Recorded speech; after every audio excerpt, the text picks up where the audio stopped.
Billy, congratulations on a violent performance like that. So what are the emotions now that you got? Did you get some stitches up there? Yeah, I think I got like 7 or 8 stitches. Yeah, no, I feel great. It's just the best feeling in the world. It's been a long training camp, and I put so much work into this and so much time and effort and sacrifice. Getting a huge win like this, it just means the world to me. It was a great way to close out the year, and I'm getting ready for the next year now. When you were walking out, John Anik made a point to say, like, here comes the cardio king when you were walking into the octagon. And as people, we've watched Alex fight before, he kind of tends to fade as the fight goes on. So did you know, he came out pretty strong in the first round, but did you know, like, later on this is going to catch up to him down the line? Yeah, I kind of had a feeling he was going to be he's super aggressive when he comes out. He has a bunch of wins by first round knockout. So I knew as long as I can match that pace and he doesn't do too much damage, that I could take over and start wearing him down and eventually break him. And obviously I didn't want to get my face busted open like that. But it actually, the game plan was very similar to what actually happened. Did you know he was going to be, well, when it happened, that he was compromised because of that swollen eye? It seems like that kind of put him on the back for a while. Yeah, there was a point in the first round that I looked at him. I'm like, oh, man, he's kind of busted up already. And I got pretty confident. I'm like, all right, I'm going to start taking over now. But that's when he took me down and busted me up. But it was funny. In between rounds, I could feel like my face just dripping all over. And I didn't get a chance to look at it, obviously. But my coach goes, he's worse than you right now. Like, his face is worse than yours. And I'm thinking to myself, I'm like, there's no way his face is worse than like, they couldn't even stop my cut. I'm like, there's no way he's worse than me. But I get what they were trying to do. And he did look pretty busted up. And I obviously took advantage of it.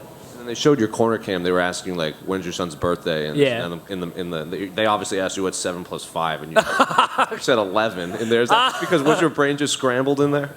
Yeah, listen, I got my son's birthday right. It is July 30th. But, yeah, and usually my teammate, Matt Frivola, gets those easy questions wrong. Usually my math is pretty good. But when he mentioned my son and, like, when his birthday was, there was just something that I dug a little bit deeper. I wasn't even thinking about him until he said that. And then I didn't even care about my cut. At that point, you have to kill me to beat me. And I knew he wasn't ready for that. So this is your new son, right? So was it different this camp at all? And now that you have one, knowing that you're a new dad? Yeah. I'm a father of a 4-month-old, if you can tell by the birthday. Yeah, it was my first son. It was it's changed my perspective quite a bit. Obviously now I have a mouth to feed and someone to raise. So I'm looking at myself through his eyes and trying to be a role model, trying to be a good father. So a lot of my goals have changed. A lot of my my mental focus has changed because now I got a lot more on my plate now. Last one for me. You have to wait for these stitches to heal, but when do you want to get back in there after this long layoff? Yeah, so I've had it's been a tough year. I was supposed to fight Bill Elgio earlier this year, had an injury, so this was my first fight of the year. So I needed this one. I put a lot of pressure on myself to end the year strong, and I had one chance to do it. So I'm happy to get the win. The stitches will be out hopefully pretty soon. I'm not too banged up. So I talked to Sean Shelby backstage. I said I want to be super busy in 2023. So I'm hoping to fight 3 times. So my first fight will hopefully be early next year. Are there specific names you want or just whoever they bring to you? Well, Nate Landwehr called me out. I think I'm a little bit past him, but he can get it whenever. If they want me to fight Nate Landwehr, sign me up. There's some other guys. Top 15 sounds really good, too. I know I can compete with some of the top guys in the top 15, if not everyone in the top 15. So I just turned 34 2 days ago. So I'm in my prime right now. I got off to a little bit of a late start, but I'm ready for the top guys in this division.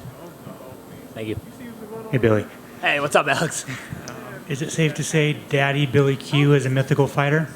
Yeah, Daddy Billy Q, Billy the Squid, Billy. I got a lot of nicknames. No official nicknames yet, but yeah, Daddy Billy Q definitely helped me get through that fight tonight. That's awesome, man. Talking about the top 15, is the fight with Edson Barbosa kind of right up your alley? Yeah, I would love that fight. I would love the Edson Barbosa fight. That was a fight that I was thinking about going into the Burgos fight, that he'd be a guy down the road that I think I would match up pretty good with. There's a lot of guys, and being 5-2 now, I felt like I was fighting for my job tonight, even though who knows really? You never really know. I knew I needed a strong performance though, and I think I got that. 5-2 with 4 finishes. I mean, I'm pretty happy with that. Awesome, man. Congrats. Thanks, man. I erased everything that they had done. Hey, Billy, right here. What's up, man? Obviously very exciting, but with the strength of this win, you're trying to stay active. Where do you see yourself in terms of the rankings and everything else about this time next year? That's a good question. It depends. It depends where the UFC wants to go with it. I would love to fight. Like I would obviously have a number next to my name. I think I've proven that I've kind of earned that opportunity. Came up short against Burgos, but it was a pretty good. It was a competitive fight. Alex Hernandez was ranked forever at 155, and I took him out. Finished him in the second round. I won that fight pretty good. So we'll see. I got a lot of opportunities. I think I'm in a good spot in the featherweight division, and we'll see what the UFC wants to do. I rarely say no to fights, so we'll see what happens.